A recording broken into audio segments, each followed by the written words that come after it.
آگے ایک اور اصول ارشاد فرمایا ولا یأبی الشہداء اذا ما دعوا، جب گواہوں میں سے کسی کو گواہی کے لیے عدالت میں، پنچایت میں، پرا میں بلایا جائے تو ان کو انکار نہیں کرنا چاہیے۔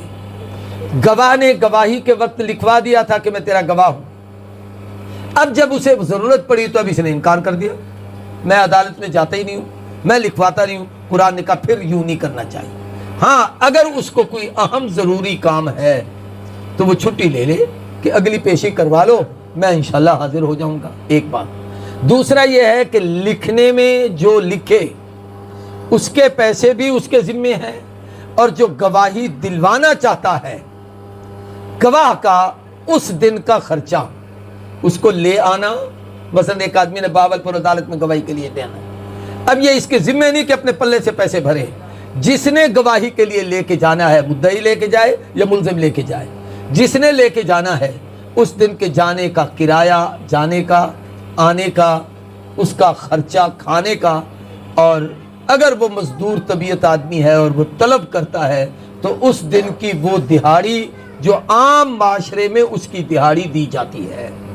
مثلا ایک مستری ہے 1500 روپے دہاڑی لیتا ہے تو اس کو اتنے پیسے دو، مزدور ہے 1000 روپے لیتا ہے تو اس کو اتنے پیسے دو، کوئی اور بڑا آدمی ہے اور اس کی دہاڑی زیادہ ہے 5000 ہے تو اس کو اتنے پیسے دینے پڑیں گے۔ اس دن کی دہاڑی، اس دن کا آنے جانے کا خرچہ، اس دن کا کھانا اس آدمی کے ذمہ ہے جو اس گواہ کو لے جائے گا اور اپنی حمایت میں اس کی گواہی دے گا۔ وَلَا تَسْأَمُوا أَن تَكْتُبُوهُ صَغِيرًا أَوْ كَبِيرًا إِلَىٰ أَجَلِهِ، تھوڑا معاملہ ہو یا بڑا معاملہ ہو، اس کے لکھنے میں سستی نہ کرو، کمزوری نہ دکھاؤ تاکہ تمہارے معاملات میں لڑائی نہ ہو۔ اب اس لکھنے کا فائدہ کیا ہوگا؟ 3 فائدے قرآن نے بیان کیے۔ ذَلِكُمْ أَقْسَطُ عِندَ اللَّهِ، اللہ کے ہاں یہ لکھنا اقسط، انصاف کے زیادہ قرین قیاس ہے۔ وَأَقْوَمُ لِلشَّهَادَةِ، گواہی میں یہ زیادہ مضبوط ہے کہ تمہارے پاس گواہ ہے۔ وَأَدْنَىٰ أَلَّا تَرْتَابُوا، اور یہ زیادہ قریب ہے کہ تم شک اور شبہوں سے بچ جاؤ گے۔ یہ اس کا فائدہ، 3 فائدے ہوں گے اس لکھنے میں۔ إِلَّا أَن تَكُونَ تِجَارَةً حَاضِرَةً، یہ ایک اور مسئلہ ہے۔ وہ تھا جب آپ نے ادھار چیز لی اور دی، اس وقت لکھو۔ ایک چیز ہے کہ آپ نقد لے رہے ہیں، نقد دے رہے ہیں، پیسے دے رہے ہیں، آپ کتاب لے رہے ہیں، اب اس کے لکھنے کی ضرورت نہیں، یہ تو سودا بدستی ہے، ایک ہاتھ سے چیز لی ہے، ایک ہاتھ سے لی ہے، اب اس کے لکھنے کی کوئی ضرورت نہیں ہے۔ جب چیز موجود ہو، حاضر ہو، تو پھر تمہیں اس میں کوئی گناہ نہیں کہ تم نے اس کو لکھا کیوں نہیں ہے، اور اس کے اوپر لکھنے کی پھر ضرورت بھی نہیں ہے۔ ایک تو یہ مسئلہ یہاں بیان کیا کہ جب چیز موجود ہو تو پھر اس کے لکھنے کی ضرورت نہیں، اور دوسرا یہ ہے کہ جس وقت تم سودا اور معاملہ طے کر رہے ہو، لکھو بے شک نہ، لیکن بعض اہم سودے ہوتے ہیں اس میں گواہ ضرور بنا لو۔ گاڑی لے رہے ہو، گاڑی دے رہے ہو، اب یہ چھوٹا موٹا سودا تو نہیں ہے، 25-30 لاکھ کی چیز ہے، گاڑی لے بھی رہے ہو، اکیلے میں تنہائی میں بیٹھ کر نہیں، شو روم ہے، کسی جگہ پر ہیں، بینک میں ہیں یا کسی ادارے میں ہیں، تو وہاں اپنے 2 ساتھی بطور گواہ بنا لیں۔ دیکھیں جی آپ کے سامنے یہ میں پیسے دے رہا ہوں، اب اس سے کاغذات اور گاڑی لے رہا ہوں، اب میں اس کا مالک بن گیا ہوں، اب میرا اس چیز سے کوئی تعلق نہیں، پیسوں سے میرا تعلق نہیں، گاڑی سے اس کا کوئی تعلق نہیں، یہ ان کے درمیان فیصلہ ہو جائے گا۔ اگلا حکم یہ ارشاد فرمایا وَأَشْهِدُوا إِذَا تَبَايَعْتُمْ، اور جب گواہی دو جس وقت تم بھی بیع کر رہے ہو۔ یہاں ایک اور اصول بھی سکھایا، لا یضار کاتب ولا شہید، اس کے 2 معنی ہیں، نہ نقصان دیا جائے کاتب کو اور نہ گواہ کو۔ جس کاتب نے لکھا دوسرا آدمی اپنے دل میں ویر رکھ کر اس کو نقصان نہ دے، جس نے گواہی دی اس کو بھی نقصان نہیں دینا چاہیے۔ دیکھو شریعت کتنا تحفظ کر رہی ہے۔ اور اس کا دوسرا معنی بھی ہے کہ لا یضار کاتب، کاتب بھی کسی کو نقصان نہ دے، لکھنے میں ڈنڈی نہ مارے، اور گواہ بھی گواہی دینے میں نقصان نہ دے، کسی کو ڈنڈی نہ مارے۔ فَإِن تَفْعَلُوا، اگر اس حالت میں انہوں نے ایسا کیا، فَإِنَّهُ فُسُوقٌ بِكُمْ، پھر یہ تم نے گناہ کیا ہے، فسق کیا ہے۔ وَاتَّقُوا اللَّهَ، اللہ سے ڈرو۔ وَيُعَلِّمُكُمُ اللَّهُ، اور اللہ نے تمہیں جو احکامات سکھائے ہیں اس کے مطابق عمل کرو۔ وَاللَّهُ بِكُلِّ شَيْءٍ عَلِيمٌ، اللہ تبارک و تعالی ہر چیز کو جانتے ہیں۔ آگے ایک چھوٹا سا مسئلہ اور ہے، اس کو کہتے ہیں مسئلہ رہن۔ رہن ہمارے ہاں یہ عربی کا لفظ ہے، یہاں آگے آیا ہوا ہے، ہمارے ہاں اس کو کہتے ہیں گروی رکھنا کوئی چیز۔ گروی چیز وہ ہوتی ہے کہ جی مجھے اتنے پیسے کی ضرورت ہے، دے دو، میں ادھار نہیں مانگتا، گھڑی اتار کر کہہ دیتا ہے یہ دیتا ہوں، یہ میری چیز بطور امانت گھڑی آپ رکھ لیں، پیسے مجھے دے دیں، جب میں پیسے دوں گا اس وقت گھڑی لوں گا، اس کو کہتے ہیں گروی رکھنا۔ شریعت نے اس کا بھی ایک حکم دیا ہے کہ اس کی بھی اجازت ہے۔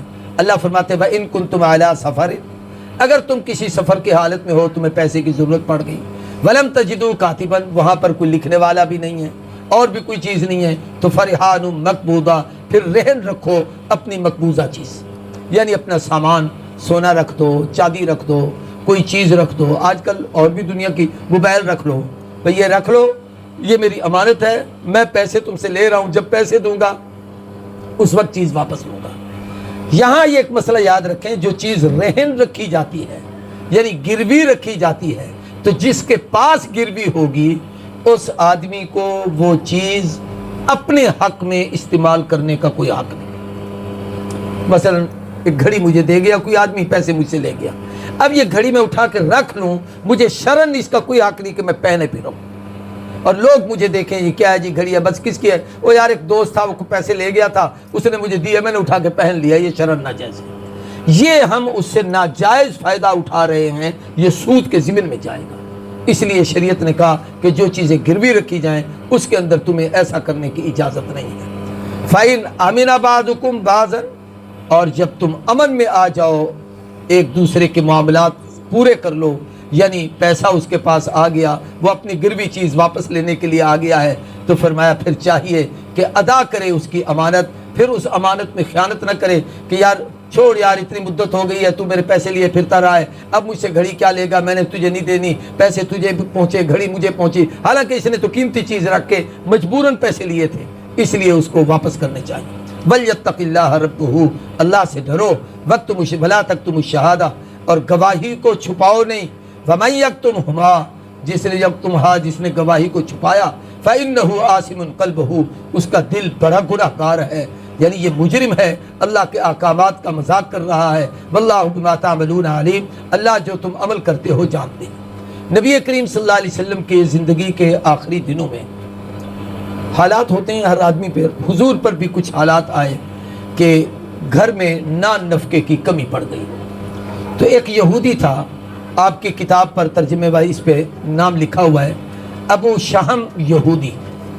اس کے بعد نبی کریم صلی اللہ علیہ وسلم نے حضرت زید کو بھیجا کہ جاؤ اس کے پاس، اسے کہو کہ 20 صاع یا 30 صاع، صاع ایک وزن ہے، پیمانہ ہے، جو 1 صاع آج کل ہمارے ہاں 3.5 کلو کا ہوتا ہے، تو 30 صاع کو 3 سے ضرب دیں تو کتنا ہو جائے گا، 90 ہو جائے گا، تقریباً 90 کلو، یعنی ایک بوری جو کی لے آؤ، میں اپنے گھر کی ازواج مطہرات میں تقسیم کروں۔ اس وقت حضور کے گھر میں 9 بیوییں اور 2 باندھیے رہتی تھیں، ان کے گھر میں کھانے پینے کا کوئی خرچہ نہیں تھا۔ اب جب یہ گیا حضور صلی اللہ علیہ وسلم اس یہودی کے پاس، تو اس نے کہا میں تو محمد کو ایسے نہیں دیتا، میرے پاس کوئی چیز گروی رکھو۔ چنانچہ حضور اکرم صلی اللہ علیہ وسلم نے اپنی ایک جہاد کی زرہ جو بڑی قیمتی تھی اور بہت اعلیٰ تھی، وہ آپ نے گروی رکھی، اس نے 30 صاع وہ جو دیے، پھر حضور نے آ کے وہ تقسیم کر دیے، اور یہ طے کیا کہ جب میرے پاس جو ہوں گے میں واپس کروں گا، اپنی زرہ تجھ سے واپس لے لوں گا، حتیٰ کہ اس دوران نبی کریم صلی اللہ علیہ وسلم کا انتقال ہو گیا، حضور اللہ کے ہاں چلے۔ سیدنا ابو بکر صدیق رضی اللہ تعالیٰ عنہ نے اپنے عہد خلافت میں پیسے دے کر وہ جو تھے اس کی قیمت ادا کر کے پھر وہ زرہ واپس لی، اور لے کر وہ حضور اکرم صلی اللہ علیہ وسلم کی زرہ مسلمانوں کے پاس رکھی کہ یہ ہمارا سرمایہ ہے، کافروں کے لیے نہیں، میں یہ کافروں کے ہاتھ میں نہیں رہنے دیتا۔ تو گویا حضور کا وہ قرض جو حضور کے ذمہ تھا، آپ کے وصال کے بعد ابو بکر صدیق رضی اللہ تعالیٰ عنہ نے اس کو ادا کیا۔ ایک روایت میں آتا ہے ایک آدمی نے حضور سے ایک سودا کیا اونٹ کا، اس کے کچھ پیسے دینے تھے، تو حضور اکرم صلی اللہ علیہ وسلم سے وہ پوچھنے لگا کہ آپ مجھے پیسے کب دیں گے، تو حضور نے فرمایا فلاں موقع پر، اس نے کہا اگر میں آؤں اور آپ نہ ہوں تو پھر میں کس سے مانگوں؟ تو حضور نے فرمایا پھر ابو بکر سے مانگ لینا، وہ تمہیں میرا قرضہ دے گا۔ اس سے پتہ چلتا ہے کہ ابو بکر کو چونکہ جانشین بنانا تھا اور امت کی یہ ساری ذمہ داریاں صدیق اکبر کے سپرد تھی، اس لیے حضرت ابو بکر کا نام لیا۔ اس نے پھر سوال کیا اگر آؤں اور ابو بکر بھی نہ ہو تو پھر میں کس سے مانگوں؟ تو پھر حضور نے فرمایا عمر کے پاس آ جانا۔ یہ اب وہ ترتیب ہے جو رسول اللہ نے بتا دی تھی۔ اس کا مطلب ہے کہ ابو بکر کے بعد اس امت کا نظام عمر کے پاس ہوگا، اس لیے اس سے سوال۔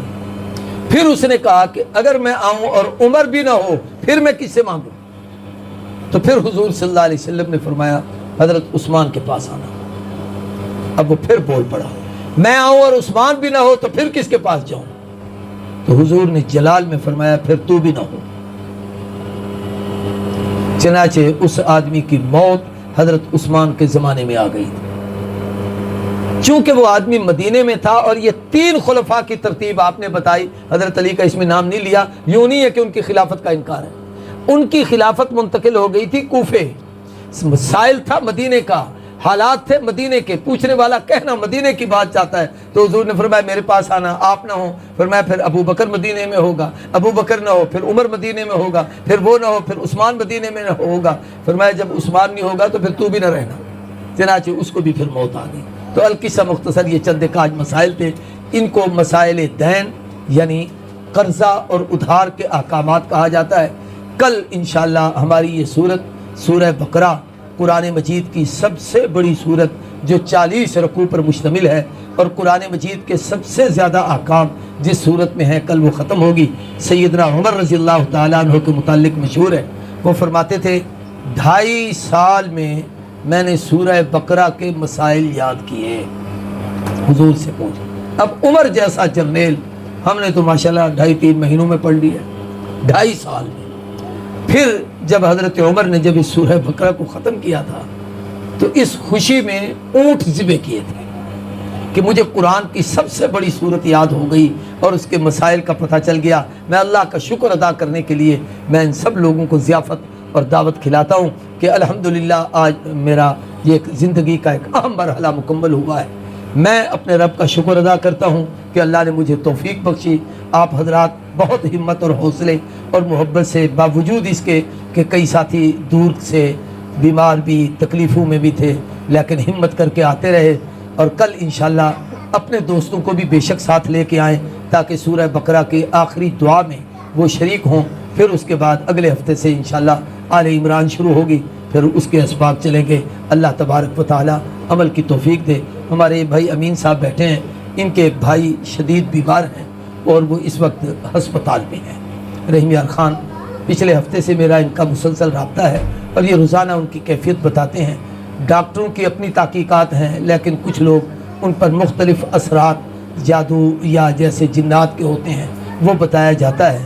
تو اس کے لیے ایک تو یہ ہے کہ اس کے پاس سورہ بقرہ کی تلاوت قرآن مجید کی لگا کر اس کو سنائی جائے، یا سورۃ الرحمن کم از کم 3 مرتبہ، صبح کو بھی، دوپہر کو بھی، شام کو بھی اس کے پاس ہو موبائل چھوٹا سا، اور وہ سنتا رہے صرف۔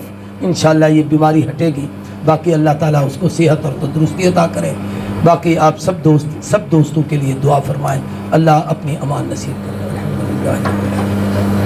اللہم احسن عاقبتنا فی الامور کلہا واجرنا من خزي الدنیا، اللہم بارک لنا فی امورنا ودیننا ودنیانا، اللہم ارزقنا رزقا واسعا حلالا طیبا بغیر حساب، اللہم اشف مرضانا ومرضى المسلمین، یا حی یا قیوم برحمتک نستغیث، یا الہنا و الہ کل شیء الہ واحد لا الہ الا انت المیسر لکل عسیر انک علی کل شیء قدیر۔ اے اللہ ہمارے بھائی امین کے بھائی کو صحت تندرستی کی نعمت سے مالا مال فرما، ظاہری باطنی روحانی جسمانی کوئی بھی بیماری ہے اللہ تیرے تو اختیار میں ہے، اس بیماری کو صحت میں تبدیل فرما دے، شفا نصیب فرما دے۔ جتنے مسلمان دنیا سے رخصت ہو گئے سب کی مغفرت کے فیصلے فرما دے۔ اے اللہ سب کے حال پر رحم فرما۔ ہمارے یہاں ایک حاجی مختار صاحب ہوتے تھے، ان کا بیٹا ہے زاہد مختار، وہ بھی بیمار ہے، اس کو بھی اللہ صحت تندرستی عطا فرما۔ ایسے ہمارے ایک عزیز ہیں، ان کا ایک بزرگ ہیں حاجی اقبال، وہ بیمار ہیں، ان کے لیے بھی دعا کریں، اللہ ان کو بھی صحت تندرستی کی نعمت سے مالا مال فرمائے۔ صلی اللہ تعالی علی خیر خلقہ محمد وعلی آلہ وصحبہ اجمعین۔